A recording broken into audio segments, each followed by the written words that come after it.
कृष्ण गर्भ संस्कार के इस चैनल में आप सभी गर्भवती माताओं का हार्दिक स्वागत है। आज हम जानने वाले हैं मुद्राओं के बारे में। तो क्या होती है मुद्राएं? तो सबसे पहले जानेंगे कि हमारे हाथ जो है, हमारा जो ये हाथ है, उसकी ये पांचों उंगलियां है, ये 5 एलिमेंट्स को यानी 5 तत्वों को दर्शाती है। तो पहली उंगली है हमारी अग्नि तत्व की, दूसरी है वायु तत्व की, तीसरी उंगली है आकाश तत्व की, चौथी है पृथ्वी तत्व की और 5वीं उंगली है हमारी जल तत्व की। तो देखो ये 5 उंगलियां, जैसे कि अग्नि कब प्रज्वलित होता है? जब उसे हवा लगती है। तो ये हवा, अग्नि के ऊपर हवा, हवा के ऊपर हवा कहाँ पे होती है? आकाश के नीचे। उसके नीचे क्या है? पृथ्वी। पृथ्वी पे क्या है? जल। तो ये 5 एलिमेंट्स जो है, ये 5 उंगलियां निर्देशित करती है। तो इन 5 उंगलियों के द्वारा अलग अलग तरह से हम जब उन्हें जोड़ते हैं तो अलग अलग मुद्राएं बनती हैं। हमारे प्राचीन भारत में नृत्य कला में अनेकों मुद्राओं का उपयोग किया गया है। तो उन मुद्राओं के वजह से हमारे शरीर के भीतर बहुत ज़्यादा चेंजेस होते हैं।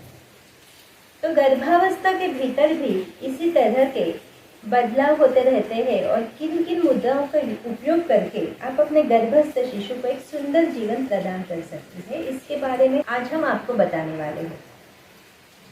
तो देखो, सबसे पहले जो मुद्रा आती है वो है ध्यान मुद्रा।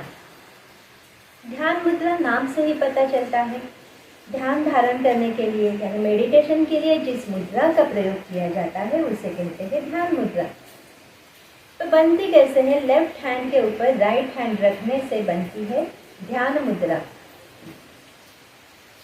इस मुद्रा का प्रयोग करके गर्भवती जब 10 से 15 मिनट तक लगातार कम से कम 10 से 15 मिनट तक ध्यान धारणा करती है तो ध्यान की एक सुंदर अवस्था उसे प्राप्त हो जाती है। स्मरण शक्ति का विकास होता है, फिर अच्छी नींद आती है। अच्छी नींद के कारण दिन अच्छा गुजरता है, बुद्धि का विकास होता है, शारीरिक मानसिक बल जो होता है वो बढ़ता है। इंद्रियों का संतुलन बनाने में यह मुद्रा अत्यंत लाभदायक है। तो अभी हमको तो पता है कि गर्भावस्था में माँ जो करती है वही उसका गर्भस्थ शिशु करता है। तो माँ जिस भावनाओं से रहती है, माँ जो कुछ भी करती है, जो कुछ भी सुनती है, यह हमने पहले एपिसोड में, हमने पहले सेशन में देखा था कि माँ के बहुत गहरे असर गर्भस्थ शिशु के ऊपर होते हैं। तो अगर माँ ध्यान धारणा करती है तो बच्चा भी शांत चित्त, एकाग्र चित्त होने का अभ्यास गर्भ के भीतर ही कर लेगा। तो ध्यान धारणा के वजह से एकाग्र चित्त मन प्राप्त होता है और इंद्रियों का संतुलन होने के वजह से विचार कम आने लगते हैं। एक निरोगी शरीर हमें प्राप्त होता है। तो ये है ध्यान मुद्रा। अब हम दूसरी मुद्रा के बारे में जानेंगे। तो दूसरी मुद्रा है ज्ञान मुद्रा। क्या बताती है ये ज्ञान मुद्रा? ज्ञान यानी बुद्धि। तो हमारा जो कुछ भी नॉलेज है इससे रिलेट करती है ये ज्ञान मुद्रा। तो ज्ञान मुद्रा किस तरह से बनती है? तो देखो, ये हाथों के 5 उंगलियां हैं जिसमें से अग्नि तत्व की और वायु तत्व की यानी अंगूठा और तर्जनी को जोड़ के बनती है और ये तीनों उंगलियां बाकी की सीधी रखनी है तो बन जाती है ज्ञान मुद्रा। तो इसे इस तरह से पैरों के ऊपर रखेंगे।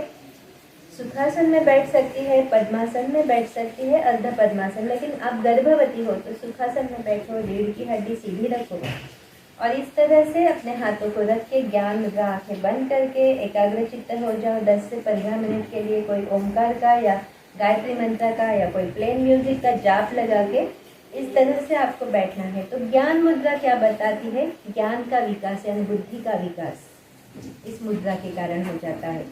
क्या होता है? हवा जो है इधर से उधर बहती है, हवा का गुण धर्म है बहना।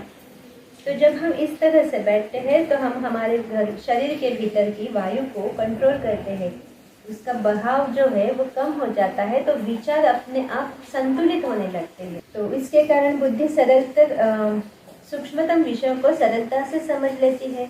इस मुद्रा के कारण भी स्मरण शक्ति का विकास होता है, निरोगी शरीर प्राप्त हो जाता है हमें। शरीर के वात कम हो जाते हैं।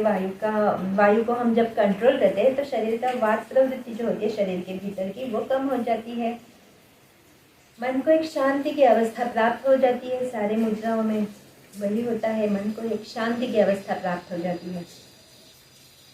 इंद्रियों का संतुलन होने के कारण क्या हो जाता है, बुरे विचार है वो अपने आप नष्ट हो जाती है। तो रोज गर्भवती स्त्री को इस मुद्रा का भी प्रयोग करना चाहिए अपने जीवन के भीतर। तो अगर सुबह आप ध्यान धारणा करते समय ध्यान मुद्रा में बैठते हो, तो शाम को ध्यान धारणा करते समय आप इस तरह से ज्ञान मुद्रा में बैठ सकती हो, जिससे शिशु के बुद्धि का विकास होगा, शिशु एकाग्रचित्त होगा। ओके, तो अब आती है तीसरी मुद्रा जो है प्राण मुद्रा। तो प्राण मुद्रा किस तरह से बनती है, तो अंगूठा, तर्जनी और लास्ट वाली फिंगर, इन तीनों को जोड़ के बनती है प्राण मुद्रा। नाम से पता चलता है प्राण यानी जीव यानी सांस। तो हमारे जीव को एक जीवन शक्ति प्रदान करने वाली मुद्रा को कहा गया है प्राण मुद्रा। तो इसमें क्या होता है, तर्जनी और मध्यमा को सीधी रखा जाता है। अंगूठे के साइड वाली तर्जनी और ये मध्यमा, तो इन दोनों को सीधा रखा जाता है। और रिंग फिंगर और लास्ट फिंगर को अंगूठे के टिप्स से जोड़ा जाता है, तो बनती है प्राण मुद्रा।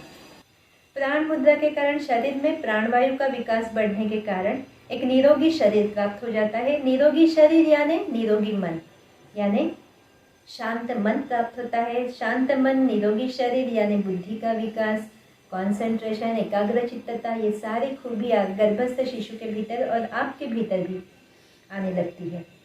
फिर कॉन्फिडेंस लेवल बढ़ जाती है। जिनका लो कॉन्फिडेंस होता है उसमें क्या होता है, प्राण का कमी होती है, प्राण वायु की, तो इसे डल शोल्डर वगैरह डाउन करके वो लोग बैठते हैं। तो प्राण मुद्रा के कारण आपकी कॉन्फिडेंस लेवल बढ़ती है।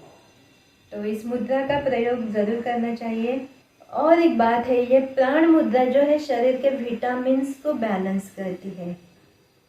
तो बहुत सारी दवाइयाँ खाने के बजाय आप प्राण मुद्रा का प्रयोग किया कीजिए अपने शरीर को निरोगी रखने के लिए। ओके, और चौथी मुद्रा है, हम सभी जानते हैं इस मुद्रा को, तो ये मुद्रा है नमस्कार मुद्रा। दोनों हाथों के पाम्स को, फिंगर्स को यानी उंगलियों को और हथेलियों को जोड़ के एक दूसरे के संग जोड़ के बन जाती है नमस्कार मुद्रा। नमस्कार मुद्रा को हमारे सीने के पास, हमारे हृदय के पास रखा जाता है। इस मुद्रा में बैठने से हमारा दाया और बाया मस्तिष्क जो है वो बैलेंस हो जाता है। दोनों मस्तिष्कों के भीतर एक बैलेंस आ जाता है। दोनों मस्तिष्क बैलेंस हो गए तो इंद्रियों के भीतर भी अपने आप बैलेंस आ जाता है। तो फिर वही सभी मुद्राओं की तरह इस मुद्रा के कारण भी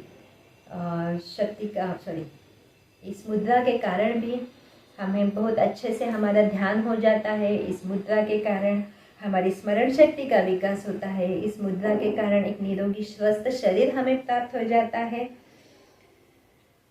तो देखो, ये जो मुद्राएं हमने आपको बताई, इन मुद्राओं का लगातार दिन में 3 बार आपको 10-10 मिनट के लिए अगर आप ये मुद्राएं करती है तो आपके गर्भस्थ शिशु को बहुत ज़्यादा फायदे हो जाएंगे इन मुद्राओं के कारण। और माँ और गर्भस्थ शिशु एक अच्छा जीवन व्यतीत कर पाएंगे, एक हेल्दी लाइफ, एक निरोगी शरीर, एक स्वस्थ मन, अब दोनों को प्राप्त हो जाएगा। तो अपने गर्भस्थ शिशु के विकास के लिए इन मुद्राओं का रोज़ाना प्रयोग ज़रूर करना चाहिए आपको 9वें महीने तक।